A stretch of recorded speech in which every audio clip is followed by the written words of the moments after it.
All right, starting over, because I forgot to put on airplane mode and I got a phone call which interrupted my video, which cuts it into two different videos, and that's not a problem. I can splice them together, but I'm really short on time, and splicing videos together, even if it's just two video clips, takes longer than it would take to sit down and watch the entire video, and I don't have that kind of time, so I have no option other than to start my video over. As you can tell, I'm a little upset today. I slept in late, my bad. I stayed out late, my bad. So I got a really late start today, and even after waking up, I was sluggish and laid around. Not laid around, but I mean, like, I was tending to other things that needed tending to, but I didn't do my day in the order I know I needed to do it, which is wake up, coffee, morning pages, and then do my vlog right away. Even though I've never done it right away, it's still my word in the matter that I do the vlog pretty much right away. I'm upset. Here's why I'm upset. And I have very, very little time, so I'm going to have to, like, get through this and post it so I can go.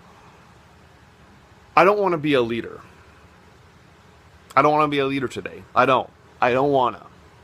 Here's what I'm dealing with. Now, you all know that I'm sober. You all know I'm a person in recovery. And as a person in recovery, I have an agreement to remain anonymous. So I don't talk about which group I take part in. And that's all I can say about that. So with that said, allow me to speak in vague terms to say that I'm not just someone who goes to meetings. I have taken on a service commitment. So about a year or two ago, like 2 years ago, I agreed to be the chair of a meeting that happens in Times Square at midnight. It's a really easy commitment, literally twice a month, because you alternate weeks with somebody else. So me and someone else cover the Sunday night meeting. So 1 week it's me, 1 week it's him, etc. Couldn't be easier. Couldn't be easier. 2, maybe 3 times a month at most. So it was recently voted, or I was nominated to step up. By the way, I'm sorry, I'm not wearing a shirt because, like, I literally am about to hop in the shower and run. So instead of, like, me getting all dolled up, I'm recording this so I can start it uploading while I'm in the shower. Anyway, it was voted at a business meeting that I be the new overall chair. Not the new, I mean, there's already an overall chair, but he wants to work on stepping down. And I see now why he's having trouble stepping down, because no one else is stepping up. But someone voted me to be the new overall chair. And at first I was like, absolutely not, absolutely not. Fine.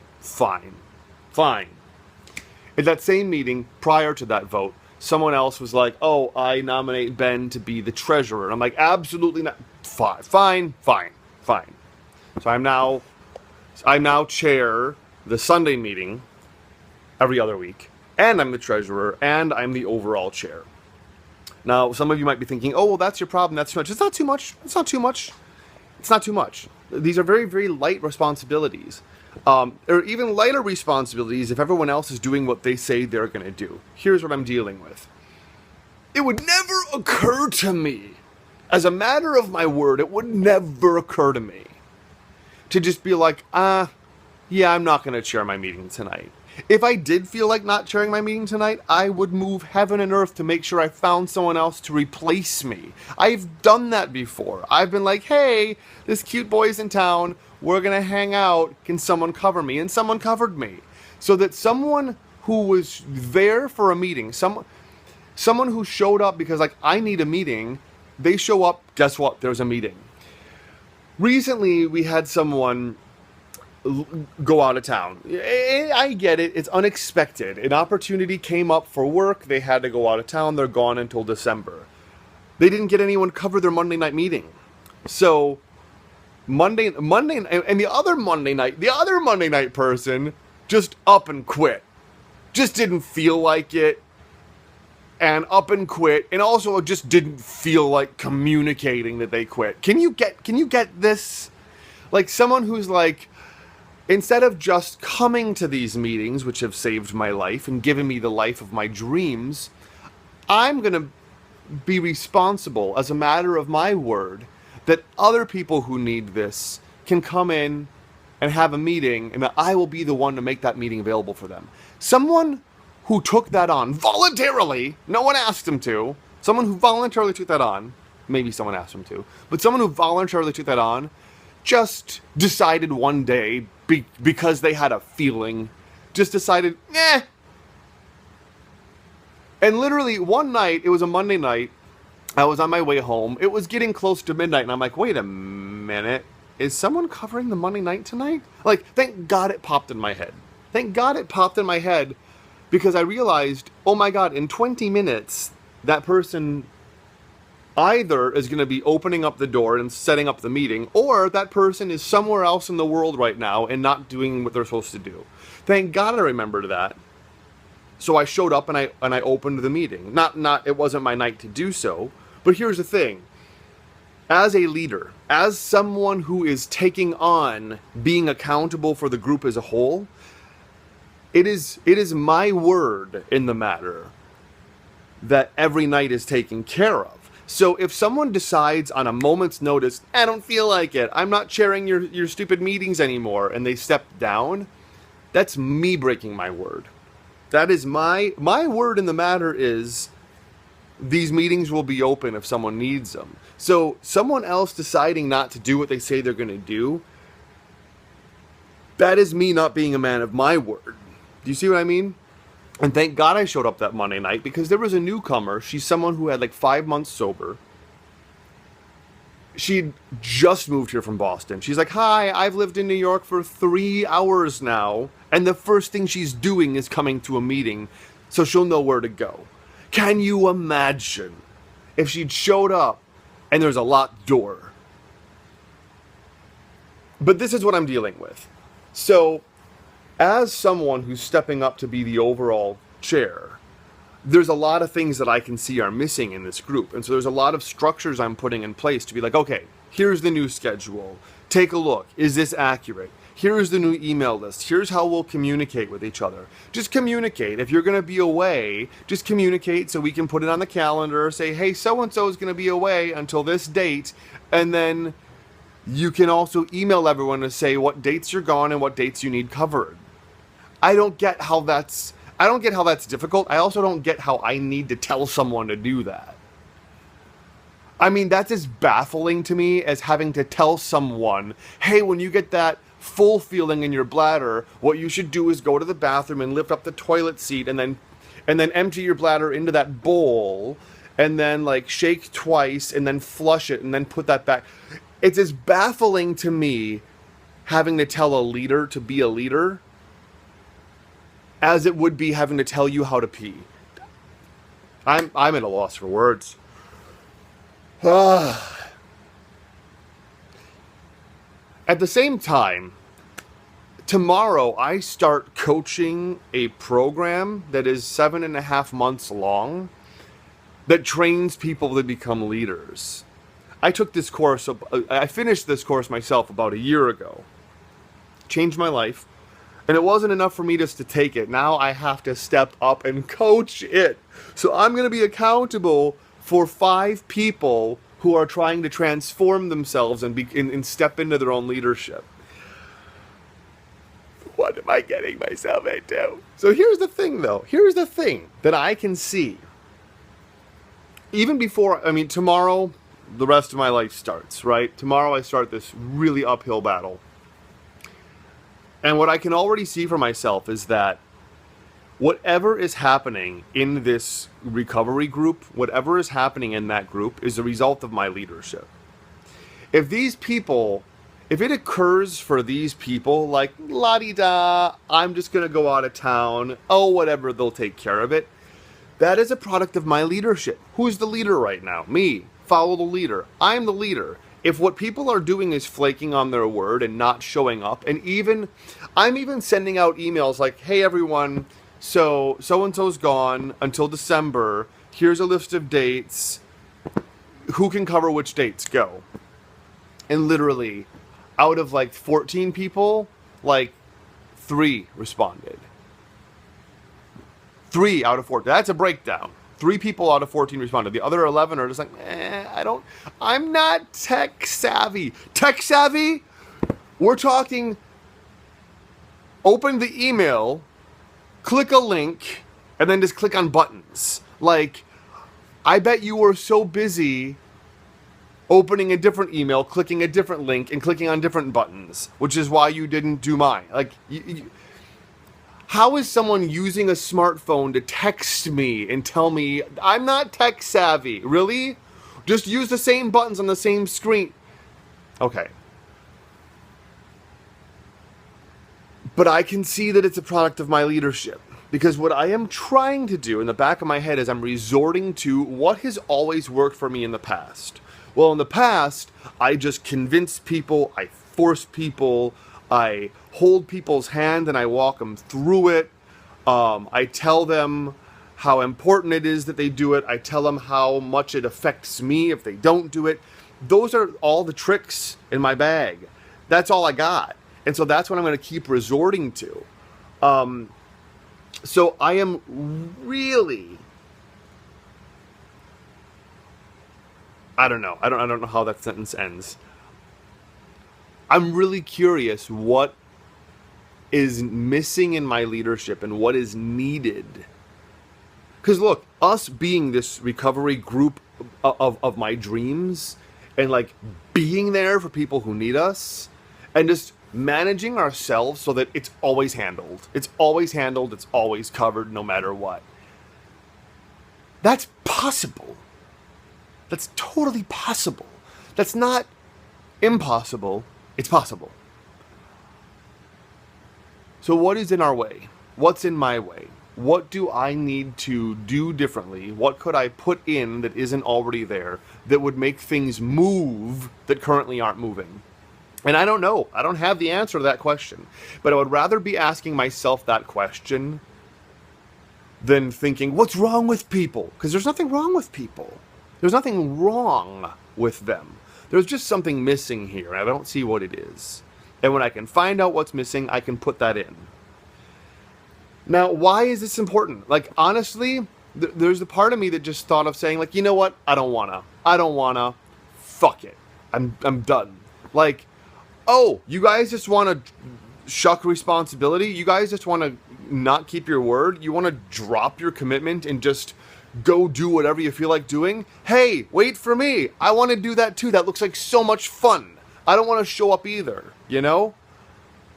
And there's a part of me, like twice now, I've had this huge feeling of just saying fuck it. Like, you know what? You guys don't have an overall chair anymore. You don't have a treasurer anymore. Figure it out your damn selves. But that's not me being a leader. That's just me doing more of the same. That's just me doing more of what I always do. And I'm not okay with that anymore. So here's why. Why should I become a leader? Because why not? Like, what else am I gonna do other than become a leader? And someone told me recently, integrity only matters as much as what you're up to.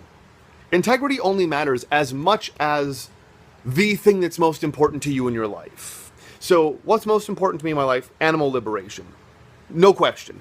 Seeing world peace on the planet in my lifetime in such a way that includes the animals in that vision, that is the most important thing to me. So integrity is only as important as animal liberation. Integrity, doing what I say I do, when I say I'm going to do it, by when I say it's going to get done, you know, or being in communication as soon as I can see that that's not going to happen, and then giving a new word in the matter, right? That is integrity. Integrity is also keeping an empowering context for myself. I don't need anyone to empower me. That's my job. It's my job to stay empowered. It's my job to keep myself in an empowering context where instead of saying, I can't, I'm telling myself, well, I could, and I could, and I could. That's my job. So if I'm going to cause animal liberation in my lifetime, I don't get to flake on my word. I don't get to say, well, I can't. Well, no. Well, it's not possible. Well, no one's. I don't get to do that. Ordinary people get to do that. If you want, you get to do that. But what I'm getting is that by watching this, you are committed to being extraordinary, which means beyond ordinary. I'm committed to being extraordinary. I'm committed to having a life that works and having a life beyond my wildest dreams. If that's what I'm committed to, I have to keep an empowering context for myself. An empowering context simply means that I see actions as takeable. I see actions showing up in front of me that I'm like, oh, I could do that, or I could do that, rather than sitting on my hands and thinking, there's nothing I can do. When you're telling yourself, there's nothing I can do, you are in a disempowering conversation. And it's your responsibility to empower yourself. It's your responsibility to keep an empowering context for yourself, an empowering conversation for yourself.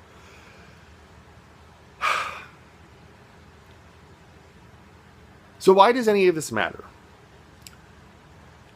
I haven't even talked about the thing that I wanted to talk about in today's video, and that is feeling like it. The biggest discovery I had in the last year is I don't have to feel like it. Whatever it is, I don't have to feel like it. I have a sink full of dishes. I don't feel like doing the dishes. Guess what? I don't have to feel like doing the dishes. In fact, all the stuff I never get done is because I'm like, well, I don't feel like doing it. So I'm just going to sit here and sip on a Red Bull until I feel like it. I don't have to feel like it. And guess what never shows up? Feeling like it never shows up. Never shows. Feeling like there's never a knock at my door. I'm like, who is it? And then they say, feeling like it. And I'm like, yay, you're here. I was waiting for feel like it to show up. Feeling like it will never just show up. And that's fine, because you don't need to feel like it. What do you want to do today? You want to go to the gym today? You want to floss today? You want to call one family member each day? You want to set aside $20 in the piggy bank today? You want to eat right today? What's the matter? You don't feel like it? You don't have to feel like it. Watch this. I have a hot dog here. I have a salad here. I don't feel like eating the salad. I feel like eating a... Guess what? I don't have to feel like it. I'm going to eat the salad anyway. I really don't feel like being a leader. I really don't.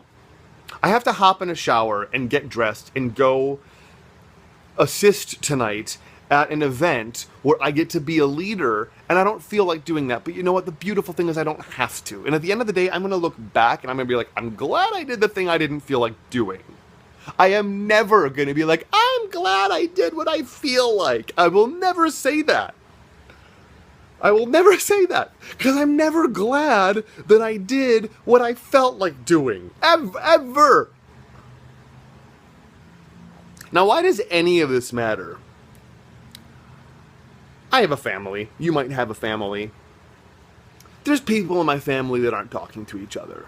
That's not okay with me. There are grown-ups in my family who are so enamored with their own feelings. They're so but my feelings though. I just feel that.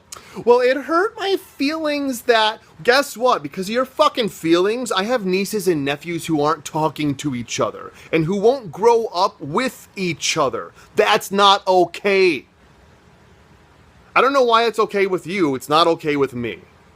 And none of them are even my children. Why should I care? I don't even have to care. But what else am I going to do? What else am I going to do with my time?